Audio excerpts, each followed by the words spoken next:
How are we all doing? Hope you're keeping well out there. So, keeping busy as usual. Lots happening. Not much getting done.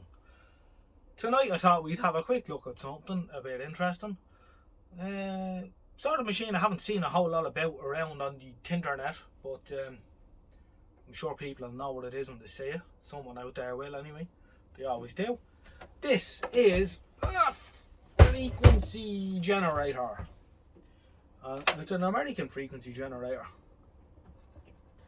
American Army military style frequency generator. It's actually quite snazzy. So I'm going to bring in the camera. I want to have a look at it. I had this powered up when I got it, which is probably 3 years ago. And it's sat in the corner there ever since. And I'm sort of looking at going, needs to get out of the corner. I need to do something with that. So tonight's the night we're going to have a look at it. There is a problem with it, and it's sort of above my pay grade. The frequency counter isn't working on it. But I'll bring the camera in. We'll have a good inspection of the machine. I suppose this is what the BC221 was to the Second World War.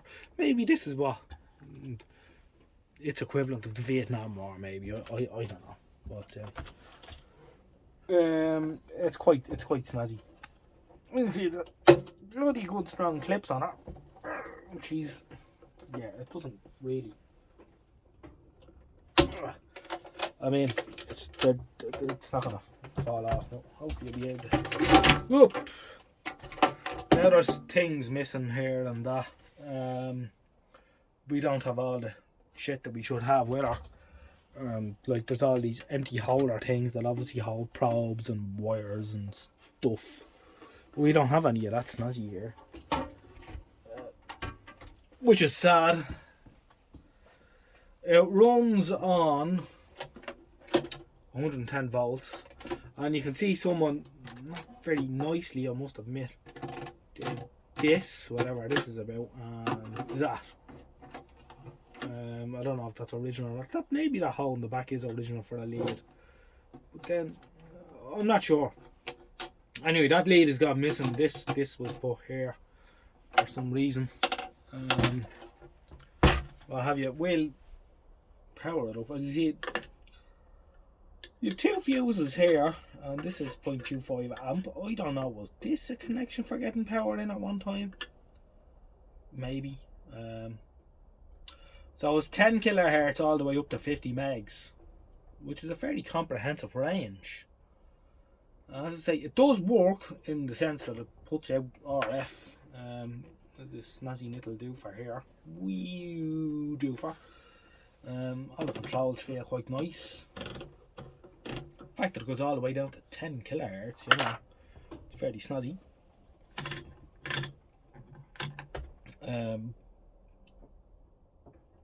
Yeah, so what I'm going to do is we'll try and power it up.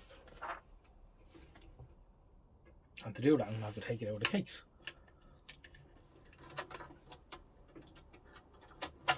So it's an SG-1041 or a URM-191. They probably made lots and lots of these. What year I don't know, but probably 70s or 80s. The fact that it has a digital readout, which is quite nice. I like that. It's, you know, it would be a fairly useful bit of kit.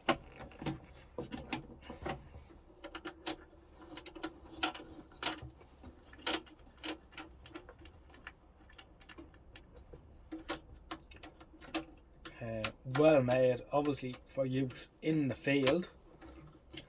Well, with the big waterproof cover on the front.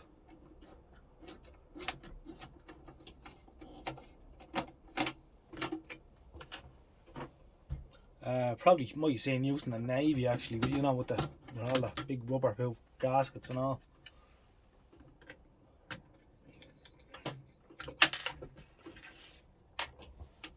It's in an electronic multimeter of the same sort of era, and it had it was a Navy job, and it had big rubber gaskets and things on it, you know, to make it sort of waterproof. So, if you're at a stage where you need a waterproof multimeter, you're probably gone a bit too far. A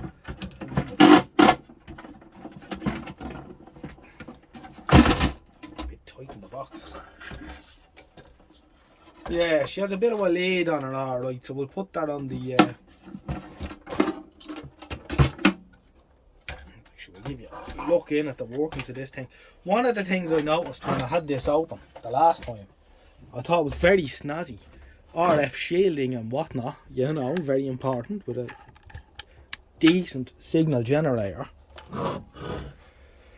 They put a brass wire mesh over the aperture for the frequency readout to keep in the RF. Now that's pretty snazzy, I think. It just goes to show a lot of thought went into this.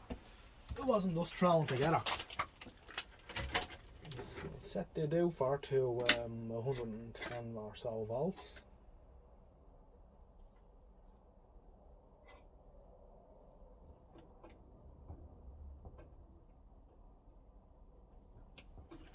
That'll do.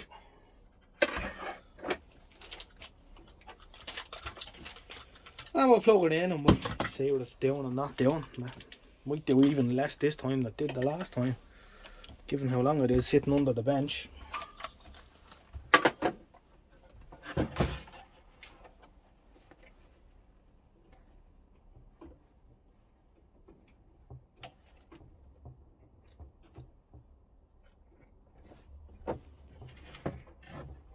Right, bang, on. As we can see, the frequency counter isn't working, which is a bit of a shame because it's a real sexy LED one, you know. You can see, look at them digits. The digits are beautiful. What a shame it doesn't read frequencies anymore. And it does work. I mean, I suppose we can prove it works by sticking a bit of wire into it and putting a radio beside it. It takes in external modulation and all.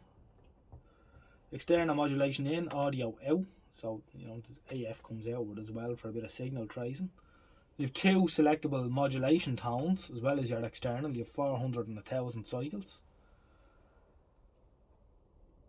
So it's a shame that the frequency counter doesn't work because it's a useful bit of kit and it doesn't do anything, and you switch it off and you switch it on, it's settled and it's the same 4.1.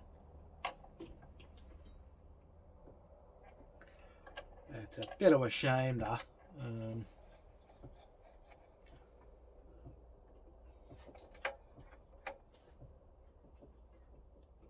so yeah, let's turn on the radio here. We have the little small, very elderly pocket Pi radio from around 1959 or 60.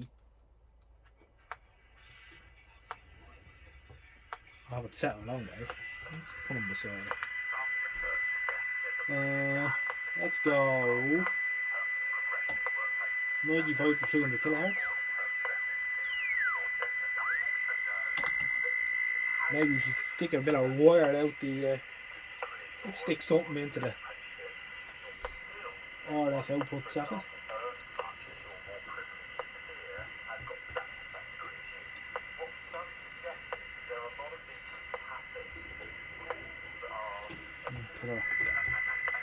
Let's see, does that.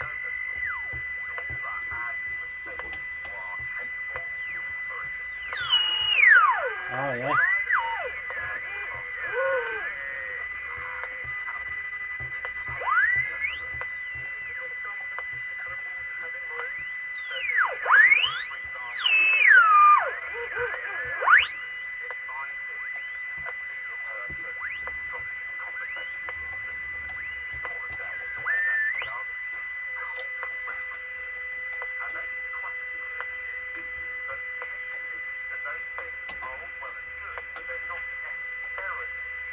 You see if you got a constant wave, see if you see that on the meter.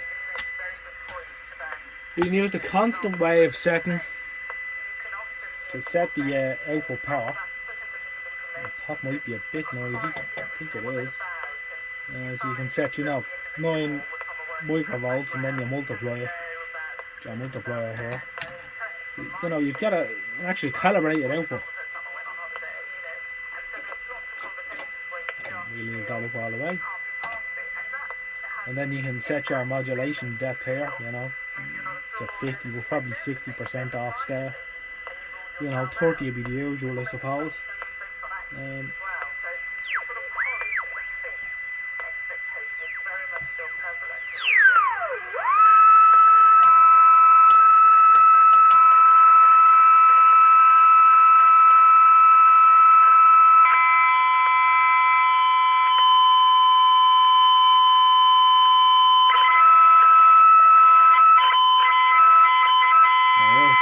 Noisy.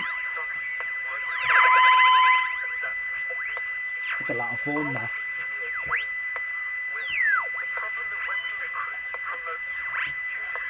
This is probably a lot different than it should be as well. I think this should just be able to spin around real quick like.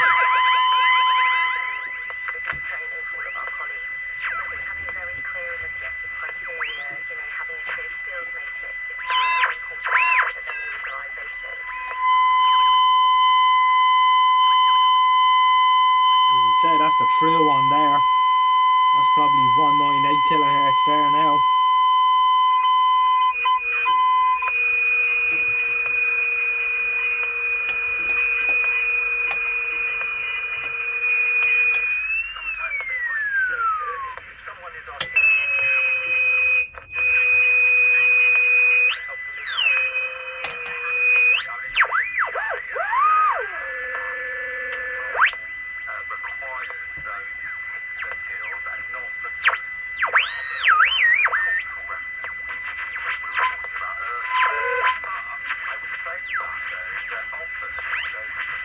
I think we can agree that it's quite a nice bit of kit. It's just a shame that the frequency counter isn't working. We'll knock it off and we'll just have a look in.